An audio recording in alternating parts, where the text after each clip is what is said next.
True underdog. Unleash the power within. Jayson Waller here, True Underdog. If you're not subscribing yet, check us out, trueunderdog.com, iHeartRadio, Spotify, Apple Podcasts. Also, we got a Bad to the Bone YouTube channel, True Underdog. Now, I have got a special guest today. I've got Hala Taha out of Brooklyn, New York. How you doing, girl? Hey, Jason. Thanks for having me on. Hey, I'm excited to have you on. You've got this whole thing going with Young and Profiting podcast. You're dealing with entrepreneurs. You're dealing with motivational people. You're helping them stream. You're doing all kinds of things. Why don't you let the listeners and followers know exactly what it is you're doing? Sure. So I am the host of Young and Profiting Podcast. We're a #1 how-to podcast on Apple. We also have a huge following on SoundCloud. And so that's my passion. We're a self-improvement podcast. We've had huge guests like Mark Manson, Robert Greene. And then that's actually my side hustle. So somehow I was able to pull all of that off. And I also work at Disney streaming services. So I'm leading a marketing team there, working on their email marketing and mobile communications. I love to see people do side hustles because when you're passionate about something and you're already stuck in something and you see something you're passionate about, you start to evolve and put more time into it. And I've done some research on your podcast and your guests are amazing and your content's been great. We were talking right before we got on here. I'm like, I could use some help on what we can do and the things you do. So there's some collaboration there that I'm excited about. But how did you get started? I mean, tell me about your life. I mean, did you grow up in Brooklyn, New York? What was it like? How did you get started and how did you get to where you're at? Yeah, sure. That's a great question. So I grew up in New Jersey, in a suburb in New Jersey, upper middle class. My dad was a surgeon, had a good life. But I was, one of the darkest skinned people in school. And so actually, and I'm Arabic. So I grew up around the time of 9/11. And that's when I was like, growing up. And it was like people were friendly, but I really think that I didn't really pop or shine until I was in college because I went to a really diverse college. And when I was in high school, I felt like I wasn't really seen. I had the best voice in school, but they wouldn't let me in the talent show.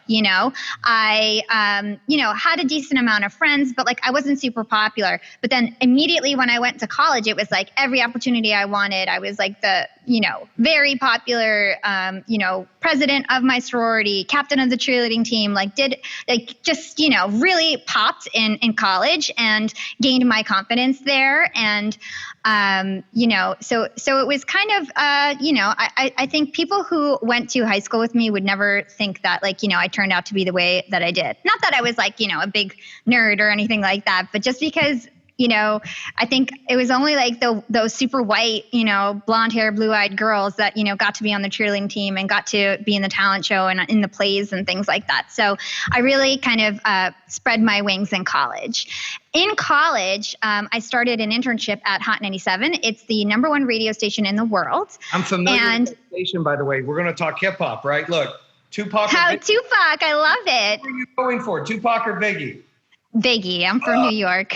Good, but Pac's a little better. We can have that argument later. I like them both. I think they're both obviously legends. But yeah, I landed an internship when I was in my junior year in college at this amazing radio station. And I worked my way up to be Angie Martinez's assistant.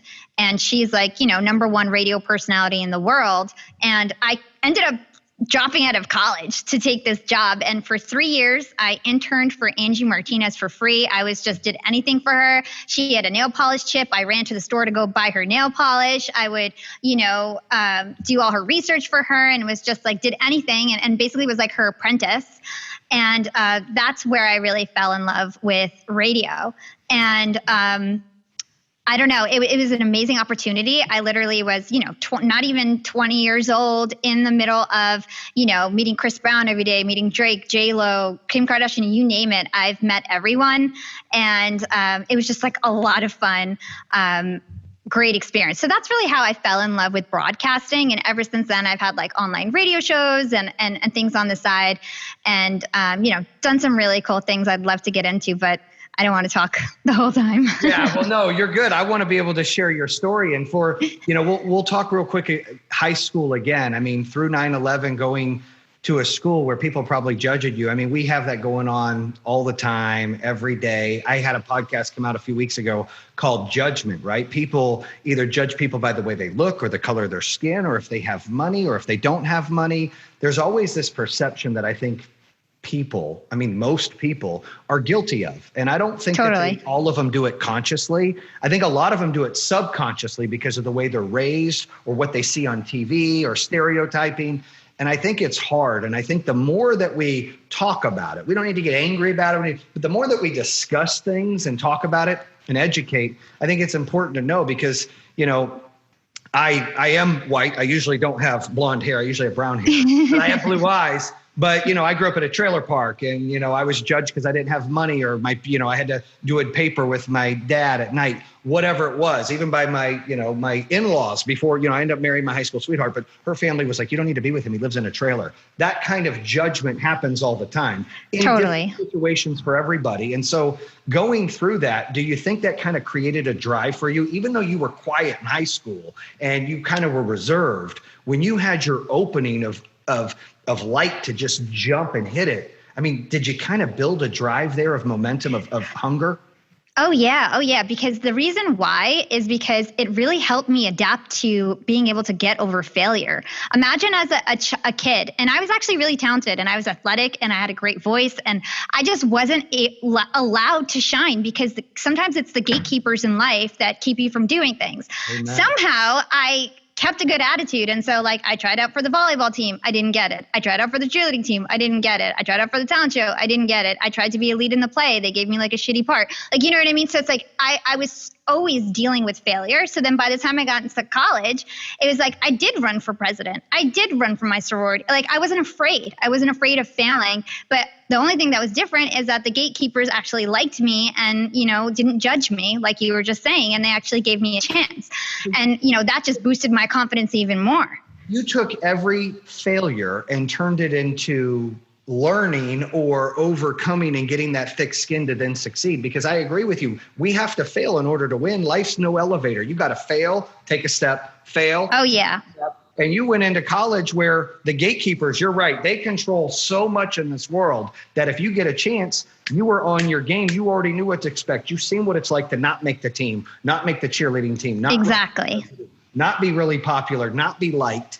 And you took that opportunity. And I think listeners and folks out there should realize that happens every day in our jobs, in relationships, in situations with our families, that you have to fail in order to succeed, right? Yeah. And I think another lesson, and it ties into the next step of my story, is that sometimes you need to just pave your own path. So sometimes it's not actually going through the gatekeeper. Sometimes if somebody shuts the door on you, you need to actually crash the building down, build your own door, right? And so, like I was saying, I worked at Hot 97 and I was interning for free for 3 years. So I dropped out of school. Think about it. My whole family is doctors and I dropped out of college to be an intern at a radio station. I would make my money at night selling showcase tickets to rappers and hosting showcases and hosting parties with DJs. And that's how I would make my money at night. And so I was just working all the time, but my whole family was like, what the hell is this girl doing? I was the black sheep completely. But I risked it all because I was like, this is what I was meant to be. I'm going to be the next Angie Martinez. This is my time to shine. And, it was really all my friends in college were so jealous. I was hanging out with celebrities and it was just a crazy experience, when you're that young to have that happen. So anyway, something came up where Angie Martinez needed a new producer and I was doing the producer job. They gave it to somebody else and I was friends with him because everybody is friends at the station and we would host parties and do stuff together after work. And I was like, you know what? I'm not coming in to teach you what to do because I I was supposed to get that job and, and I'm pissed off and I'm not coming into work today. He shows a text to Angie Martinez and she fires me, even though I wasn't even technically working there. So she kills everything. And it's at that point, Hot 97 was my identity. I did everything. My Twitter, I was blowing up on Twitter. It was all about Hot 97. Everybody knew me from that. And that was my identity. So I was crushed. It felt like somebody died. It literally felt like somebody died. And I was so sad. And I was like, what the hell am I going to do now? I dropped out of school. Everybody's going to be like, I told you so. And it was just I was defeated. That feeling, I'm sure. Yeah. And so what did I do? I was like, you know what? They're not going to, blackball me from the hip hop industry and from the broadcasting industry. I'm going to start my own thing. So I had a little following on Twitter and I put out ads on Craigslist and I started something called the Sorority of Hip Hop. And I advertised for it. I said, any girl who's in the hip hop entertainment industry, send me your picture, send me your bio, tell me where you work, tell me what you do. We're starting a blog. It's called the Sorority of Hip Hop, strawberryblunt.com, right? And so I ended up recruiting 14 girls like within 1 week. I started this website. I went back to college, right?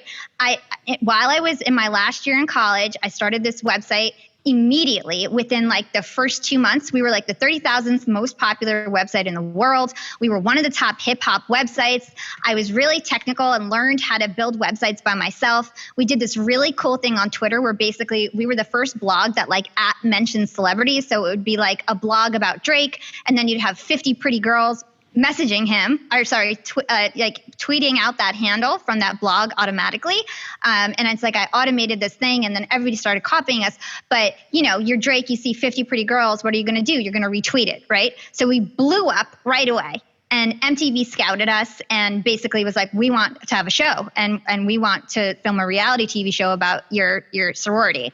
And so it like blew up really fast. And all of a sudden I was, used to feed the meters for the DJs. And then they were calling me to host their parties and to, and I was shouted out on the radio more than I was before. And Angie Martinez was trying to get me on Love and Hip Hop. And like, all of a sudden everybody was quote unquote sucking my dick because it was like, I was like, got really popular. So it's just, sometimes you just gotta like, you get like you have failure and it comes into your life and you just have to like turn it on its head and do your own thing. And you'd be surprised like how far you can go if you just turn that negative energy into something positive, if you just learn and believe in yourself and just go for it. So that's an example of how I basically, built my own door and did it myself. I love it. You made your own map, and then you made all those people that said you couldn't, you wouldn't, and you shouldn't kiss your ass, beg for your offer. I mean, that's great. That's what it's about. There's nothing more satisfying than a hater or a cock blocker or somebody stopping you from what you want to do or preventing that, and you're losing your identity. You're in this dark shell, and then you're like, fuck, I'm not going to focus on that. I'm going to focus on me. And then all of a sudden you're focused on me and you're getting that shit going. Here they come. There's nothing better to turn them fans. Am I right? That's the best feeling. Exactly. Yeah. It was such a good feeling. It's so crazy that like you could be working day in, day out, being somebody's basically servant, and not being appreciated. And then the minute that you step out and do your own thing and kind of prove your own worth, people respect you so much more. And it's just so much better to do it on your own. So I can't tell you how many times that people said I wouldn't do this or I wouldn't do that. People I went to school with, people I've competed with in business, family members. And I always say, I love haters. They're fuel, right? They're oh yeah. And when you turn them into fans, you just need to get more haters because I get bored. I gotta keep going. And it sounds like totally. You have a lot of that in you. You're like, nah, fuck that. I'm going to do me. And you guys are going to see what it's about. So that's pretty cool. So hip hop has been your jam for a hot minute here, right? Yeah. Let's talk a little bit about that. So we talked a little bit about Pac and Biggie. Who's your favorite 3 artists now? Or can you not say? No, I can say. I mean, I have to say that since then, I'm not like that into hip hop anymore. I've really like turned like it is more a little different than it used to be, by the way. Yeah, it is different than it used to be. But my boyfriend is like a super producer. His name's Harry Fraud. And so I love his artists, which is like French Montana, Currency, Action Bronson, kind of like more like under like just because that's what I hear every day because that's what he's playing every day. So, Wiz Khalifa, those types. I like Post Malone right now. I like Migos, but I still like the old school stuff so much. I really do. Biggie, Pac, Snoop, Dre. I'm still stuck in the 90s. I don't know why. Oh yeah, that's a little too old school for me. But I love all different kinds of music. I'm just a musical person. You like 80s? No, not really, I guess. I like 80s. A little older. So right now you're doing these podcasts. You help people. You've had some really awesome guests on your show. Let's talk, a lot of them are motivating folks, entrepreneurs. Let's talk about a couple guests that have been impactful. What are some of the best episodes you've put out there that they could check out and who you've had on there? Sure. I loved my episode with Dean Graziosi. He is so humble, so nice. I think he gave some like really motivational tips. He's a great guy. Robert Greene was my most downloaded episode. So he wrote the 48 Laws of Power, and he is a genius. It was like a 2-part episode. I think it was number 43, number 44. You guys should definitely go check that out. I had a less known guest, Chase Hughes. He's an FBI agent, an ex-FBI agent, and we talked about hacking human behavior, episode number 8, and also really highly downloaded episode. There's just so much good content, I have to say, because a lot of podcasters start out with no experience, but I came with like so much radio experience and so much production experience. So it's like I was like knocking it out the park since like out the gate. We were just talking about it before, how like I did it all without any paid ads or anything, and I basically had to start from scratch because I actually took like a few years off of the entertainment industry and really changed the angle of who I am. I used to be like music, entertainment, celebrities, and now I'm more like self-improvement, business, that angle. So I really started from scratch, but I had the skills and from previous experiences. So check my podcast out since day one, first episode. It's been great. And what is your why? I mean, I know that your drive and your passion is in radio and self-improvement, but what is your why? Because I'm very impressed about how it seems like you want to help people and get people information out there. But I want to hear from you. What is that why that's driving you right now? That's exactly what it is. I literally want to help people. It has nothing to do with money. I have a great career. I make a lot of money. I've never had a problem generating income. It has like nothing to do with financial gain at all. It's literally, I just want to improve people's lives. I think there's a lot of people out there who are lost. There's a lot of people out there who do not believe in themselves, who have no ambition, who don't know where to channel their energy, who are negative.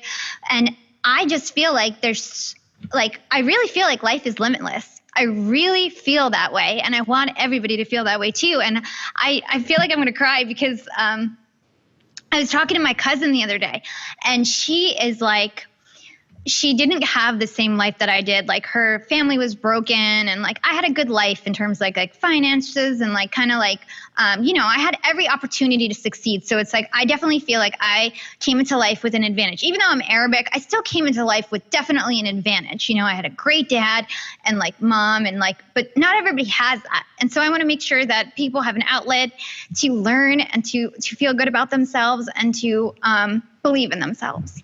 I agree. And I'm glad that you're passionate and emotional about that. I think listeners and followers out there for your podcast and mine and others, they think that podcasts, pay us. Like, Joe Rogan got a great deal, but that's Joe Rogan. Yeah. You have a career that pays your bills. I have a business that pays my bills. This costs me money. This costs you money. Exactly. It's actually an expense. Right. It costs us money, but we're giving back. We're giving back experiences and failures and, the stuff you learned in college is great, but it's not teaching you what you're doing now. No. Those are life experiences that you went through. Yeah. I feel like I just help so many people. All the reviews are like, just make me feel so good. My following on LinkedIn, there's so many people that I'm inspiring every single day. And I just feel like I want to be that person that can help you believe in yourself. And that's like literally why I do this. That's why I work 24 hours a day, it feels like, and to put this content out, to make sure that I can fund my podcast. And like, I have an amazing team, so thank God for that. But, that's my why. And then the other reason is because it gives me the ability to reach out to people that otherwise would have no time for me. I've built a platform where now I can reach out to people like you, to people like Mark Manson, to people like Robert Greene. Come on my show, let me talk to you for an hour. I will not waste your time. I will research everything about your life, make sure that it's an amazing show, make sure that it's amazing content. And then these people become my mentors. These people become my clients. These people become my fans. And it just helps me grow my network. And I've basically created a security blanket.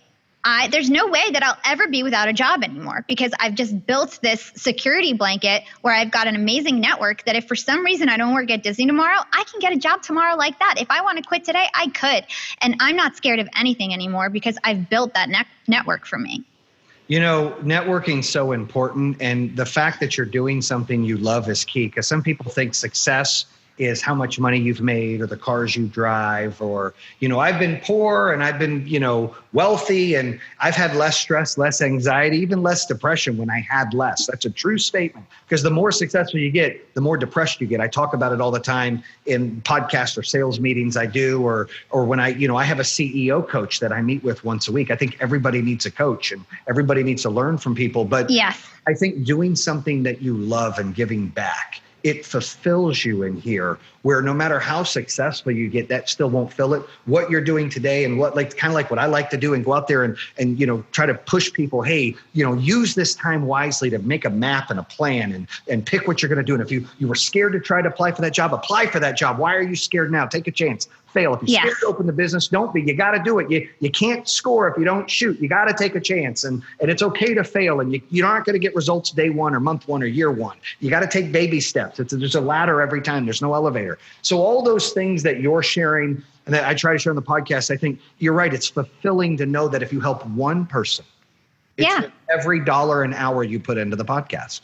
Totally. And there are people that listen. I've seen your reviews and they're great. I mean, people are getting a lot from your podcast, and I can tell by your energy. I've had a lot of people on the show, and your energy is very infectious. It's hard for me to feel, and no offense to people on the show, where I'm matched. Like, oh my gosh, like usually it's like people are a little down. I got to pull it out. You're like, bam, bam, bam. Everybody says that. I love that because I think that's important. I think that's why people listen to you and they're infectious to you. Like they're drawn to you because you go in there and you speak and you're ready to go and you're intelligent and quick and fast and motivated. People need that and love that, and it helps them. Exactly. Yeah. It's so fulfilling, like you were saying. Like it just makes me, I have trouble sleeping because all I want to do is just work on my podcast, literally. And like I wake up and I'm like, oh my God, I want to work on my podcast. Like I just love it so much. I love what I do. I can't wait to just take it full time and just like do that forever, and I could if I wanted to now. I'm learning so much at Disney. So like I'm like at a crossroads, but it's just really exciting. And I love my LinkedIn community too. Like I'm, kind of all of a sudden it's really like blowing up for me on LinkedIn. And that's really satisfying too, because it's even people that like haven't found out about the podcast before, and now they're finding out about it. And I'm just getting so many new listeners, and it's just so much fun. Well, I've enjoyed having you on, and I know I've learned a lot from you, and even talking to you before we started, I know you're going to be able to help me out with my podcast, because I've got some things that are good, but then I've got some major holes that I'm working on. You've got the experience, so we're definitely going to have to collaborate. And then if you ever want me as a guest, I'll come on there and do my thing if you ever need me on there. Let's do it. Yeah, we'll set that up as well. But can you tell everyone again where to check out your podcast, your website, so they can check that out and make sure they follow you and listen to you as well? Of course. So my website is youngandprofiting.com. My podcast is Young and Profiting Podcast. You can find us on every major podcast channel: Apple, Spotify, SoundCloud, YouTube. Check us out. Really great content. Like I said, you can start back from episode 1, or you could start right now at episode 75, whatever you want to do. I'm sure you'll enjoy it. So I hope you check it out. And then most active on LinkedIn. So that's Hala Taha. Just search for my name and you'll find me. By the way, that's a cool name. So you said you're Arabic. What descent are you? Are you, Arabic's a big group. So. Oh yeah, I'm Palestinian, 100%. So we used to have a call center in Pakistan. I've got a lot of friends in Pakistan. Oh, okay. Yeah. Here in Michigan, it's a big Egyptian community up here near Detroit too. So. Oh yeah. I would love to learn Arabic. I don't know it. I think it's a beautiful language, but I love the name. That is a cool name, Hala Taha. That's pretty cool. Thank you. You're very welcome. Well, hey, thank you for joining us on this episode of True Underdog. Make sure you check Hala Taha out. You can subscribe to my podcast at iHeart, Spotify, Apple Podcasts. Go to YouTube. It's True Underdog, or go to trueunderdog.com. Bam! Bam! Bam! True Underdog. Bam! Bam! Unleash the power.